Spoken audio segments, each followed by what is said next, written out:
வணக்கம் நண்பர்களே. இந்த வீடியோவில் நாம் பார்க்க போவது இந்தியாவின் கடைசி எல்லையில் 3 கடல்கள் சங்கமிக்கும் இடத்தில் அமைந்துள்ள மிக பழமையானதும் அதிசயங்களால் நிரம்பியதுமான கன்னியாகுமரி பகவதி அம்மன் கோயிலின் உண்மையான வரலாறு. சின்ன வயசிலிருந்து இந்த கோயில் எனக்கு ஒரு சாதாரண கோயிலாகவே தெரியவில்லை. காரணம், இதை பற்றி நான் கேட்டு வளர்ந்த கதைகள். கடற்கரையோரமாக ஒரு கல்யாணமாகாத கன்னிப்பெண் ரூபத்தில் சிவபெருமானை எதிர்பார்த்து தவம் செய்து நிற்கும் தேவியாக கன்னியாகுமரி அம்மன் வழிபடப்படுகிறார். அம்மன் அணிந்திருக்கும் வைர மூக்குத்தி பற்றி நீங்கள் கேட்டிருப்பீர்கள். அந்த மூக்குத்தி அவ்வளவு பிரகாசமாக ஒளிர்ந்ததாம். பண்டைய காலங்களில் கடலில் மீன் பிடிக்க சென்ற மீனவர்கள் அந்த ஒளியை கலங்கரை விளக்கம் என நினைத்து கரையை நோக்கி வந்து பாறைகளில் மோதியதாக நம்பப்படுகிறது. அதனால்தான் இன்றும் கோயிலின் கிழக்கு வாசல் பெரும்பாலும் மூடப்பட்டு வடக்கு வாசல் வழியாகவே தரிசனம் நடத்தப்படுகிறது. இந்த கோயிலின் இன்னொரு அதிசயம், பௌர்ணமி நாள்களில் இங்கு நின்றபடியே சூரிய அஸ்தமனத்தையும் சந்திர உதயத்தையும் ஒரே நேரத்தில் பார்க்க முடியும்.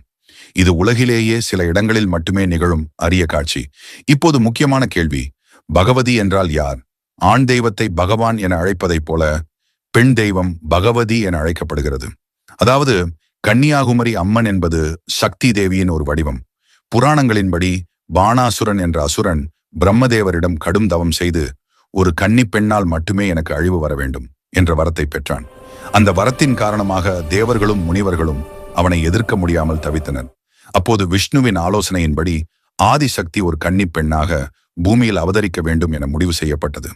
அதன் பேரில் பார்வதி தேவி கன்னியாகுமரியில் குழந்தையாக பிறந்து கன்னி பருவத்தை அடைந்து பாணாசுரனை அழிக்க வேண்டிய பொறுப்புடன் தவம் மேற்கொண்டார்.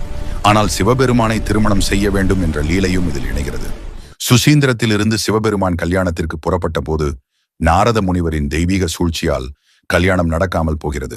அதனால் கன்னியாகுமரி அம்மன் கல்யாணமாகாமல் கன்னி தேவியாகவே நிலைத்திருக்கிறார்.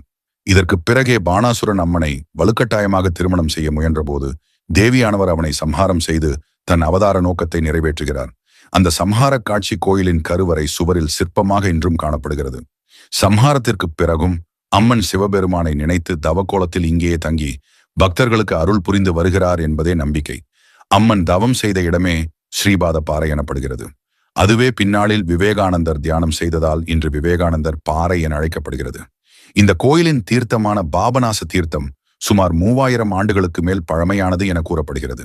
கோயிலின் அனைத்து அபிஷேகங்களும் நைவேத்தியங்களும் இந்த தீர்த்தத்திலிருந்து எடுக்கப்படும் நீரால் தான் செய்யப்படுகிறது. இன்றும் மேல் சாந்திகள் பூமிக்குள் உள்ள சுரங்கப்பாதை வழியாக விளக்கின் ஒளியில் அந்த தீர்த்தத்தை எடுத்து வருவது ஒரு தனி அதிசயமாக பார்க்கப்படுகிறது. இத்தனை புராணங்களும் வரலாறுகளும் மர்மங்களும் சேர்ந்து தான் கன்னியாகுமரி பகவதி அம்மன் கோயிலை இந்தியாவின் மிக முக்கியமான ஆன்மீக தலமாக மாற்றியுள்ளது. இந்த வீடியோ உங்களுக்கு பிடித்திருந்தால் ஒரு லைக் கொடுங்கள். உங்கள் கருத்துக்களை கமெண்டில் பகிருங்கள். இன்னும் இப்படிப்பட்ட புராண வரலாறு வீடியோக்களுக்கு RS Kids Wonder Learning channel subscribe செய்ய மறக்காதீர்கள். நன்றி, வணக்கம்.